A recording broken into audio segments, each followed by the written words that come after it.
তোমার সাথে আমার আলাপ হয় ফেসবুক থেকে। আমি সেভাবে চিনতাম না তোমায়। কয়েকটা ছবি দেখেছি, দু একবার প্রোফাইল ঘুরে এসেছি তার আগে। তারপর যখন প্রেমে পড়লাম তখন আমাদের 2 মাস চলছে বন্ধুত্বের। যদি বোঝাতেই হয়, গোটা 5 প্রোফাইল পিকচার, গোটা 10-12 কভার আর প্রায় 100খানেক পোস্ট। এই ছিল আমাদের সম্পর্কের টাইমলাইন।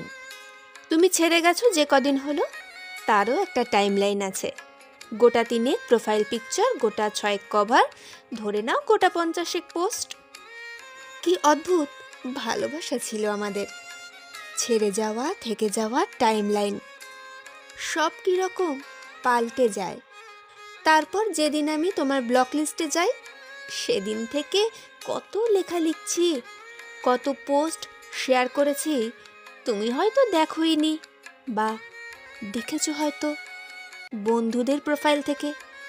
আচ্ছা, কখনো ভেবে দেখেছো এক সময় কত পরিচিত ছিলাম আমরা, আর এখন আমরা চিনি না একে অপরকে। এই সুবিধাটা ফেসবুক আমাদের দিল। যাকে ভুলতে চাই জোর করে, তার অনিচ্ছায় তাকে তুমি তোমার চোখের সামনে থেকে সরিয়ে দিতে পারো, ব্লক করে দিতে পারো। তারপর আরও কত পোস্ট করতে থাকি আমরা। টাইমের সাথে সাথে টাইমলাইন পাল্টে যায়। কিন্তু ভেবে দেখেছো কি, এক সময় তুমি যাকে চাইলে নির্দ্বিধায়, তাকে এমন পর্যায়ে ঠেলে দিলে আর কোনো দিন কথা হবে না। একটা বয়স পার করার পর যখন মনে পড়বে, পারবে খুঁজতে, পারবে আনব্লক করতে, যখন লগ ইন বা লগ আউট করার ক্ষমতা, সামর্থ্য আর থাকবে না, একটা বয়স মনে করার পর মনে থাকবে আনব্লক করার কথা। শুধু এইটুকু বলার ছিল তোমায়, ফেসবুক থাকবে তো চিরকাল, সময়ের সাথে সাথে আরও যুবক হবে।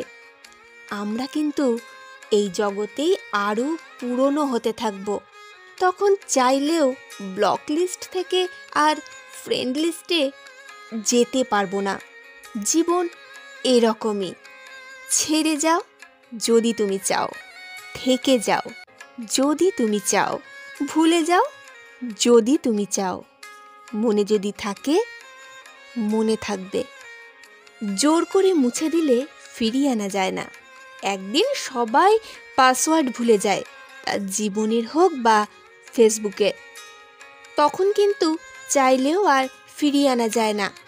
সম্পর্ক না থাক, সংযোগ যেন থেকে যায়, ওটা রাখতে হয়।